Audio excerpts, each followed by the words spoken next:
Mheshimiwa Manili, wakati Dr. Samia Suluhu Hassan anaingia madarakani, wilaya ya Geita kwa kifupi sana kwenye afya tulikuwa na zahanati 56.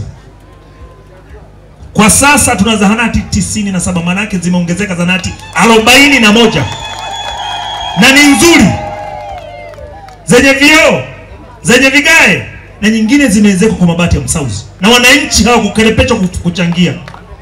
Kipindi cha nyuma tulikuwa na bajeti, kila mwananchi alitakiwa achangie, na asipochangia maana yake atakuja veo, na kuku walikuwa nalia veo wanamlia kwa sababu veo alipita kukusanya kuku wa mwananchi ambaye hakuweza kuchangia.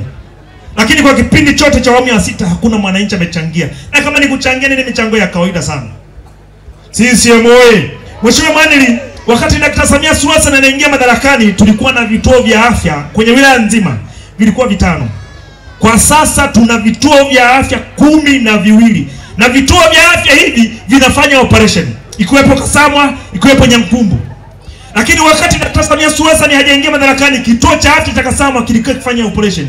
Mama akitaka kujifungua ameshindwa, anabidi aende kwenye hospitali ya mkoa, na hospitali ya mkoa haikuwepo. Hospitali ya mkoa iliyokuwa inatumika kama hospitali ya mkoa ni hospitali ya manispaa ya mji wa Geita. Mkoa ulikuwa unatumia hospitali, manake hatukuwa na hospitali ya wilaya. Mheshimiwa Manili, hivi ninavyozungumza tunazo hospitali za wilaya. Kwenye wilaya moja tunazo hospitali za wilaya 3. Iko Nzera kilikuwa kituo cha afya kikaongezwa hela. Iko Rudete, Katoro pale sasa hivi ni hospitali ya wilaya, na hata iliyokuwa inatumika kama hospitali ya wilaya manispaa pale sasa imeachwa, imeanzishwa hospitali ya mkoa. Mheshimiwa Manili, hospitali ya mkoa yenyewe kabla Dr. Samia Suluhu Hassan, hospitali ya mkoa yenyewe ilikuwa haijaanza pale Magogo, na ilikuwa na majengo 3 tu. Kulikuwa na jengo la OPD, kulikuwa na jengo la kufulia nguo, na kulikuwa na jengo la kefu. Maana yake nini? Pale hospitali ya mkoa ilikuwa haijaanza. Mheshimiwa Manili, nilikwambia sasa hivi hospitali ya mkoa ile inafanya kazi, zimekwenda pesa zaidi ya bilioni 10 pale. Bilioni 10. Jengo la ghorofa la mama na mtoto linajengwa pale. Jengo la dharura limejengwa pale. Jengo la dharura limejengwa pale, na jengo la wagonjwa mahututi limejengwa pale. Na Mheshimiwa Manili, pale Magogo kumenunuliwa x-ray za kisasa, wanaziita wataalamu digital x-ray. X-ray moja inauzwa milioni 468, na nyingine inauzwa shilingi milioni 334. Maana yake vifaa peke yake vimechukua pesa nyingi. Mheshimiwa Manili, pale kwenye hospitali ya mkoa kuna kipimo ambacho hakikuwepo, na kilikuwa Bugando peke yake, ni CT scan iko pale. Kwa hiyo kazi kubwa sana imefanywa na Dr. Samia Suluhu Hassan.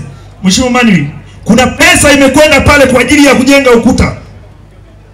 Kuna fedha zimepelekwa pale kwa ajili ya kununua vifaa vya emergency pamoja na dharura, zaidi ya bilioni 1.8.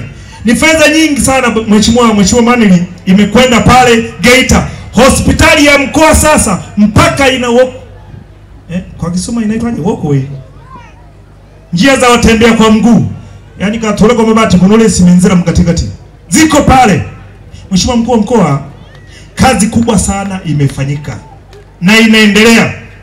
Leo hii baada ya hospitali ya manispaa ya mji wa Geita kuwa hospitali ya mkoa imeondolewa, zimepelekwa milioni 900.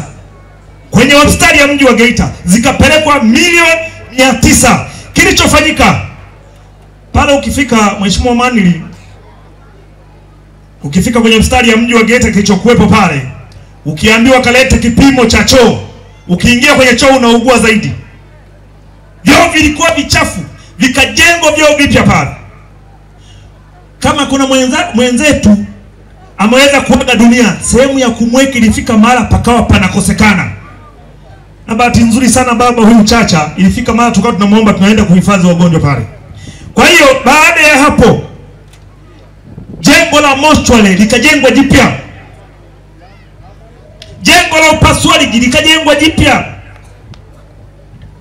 Kwa hiyo kazi kubwa sana imefanywa na Dr. Samia Suluhu Hassan bila michango. Mkuu wa chuo cha Kilimanjaro Institute of Technology and Management kilichopo Mwenge jijini Dar es Salaam chenye ithibati na usajili wa NACTVET namba REG/ANE/029 anapenda kuwatangazia nafasi za masomo kwa ngazi ya diploma na certificate kwa muhula wa masomo utakaoanza Oktoba 2025 katika kozi za IT, Hotel and Tourism Management, Front Office, Business Administration, Accountancy, Procurement and Supply. Chuo kimebobea katika ufundishaji kwa njia ya vitendo na kimeweza kutoa wanafunzi wenye weledi. Wengi wameajiriwa ama kujiajiri, na kwa wale ambao wameamua kuendelea na degree wameweza kujiunga na vyuo vikuu bora hapa nchini na nje ya nchi. Pia kuna kozi fupi za computer application, graphic and design, video production pamoja na CCTV camera. Kwa maelezo zaidi piga simu namba 0717816034 au 0754864361. KITM, elimu na ujuzi kwa uchumi imara.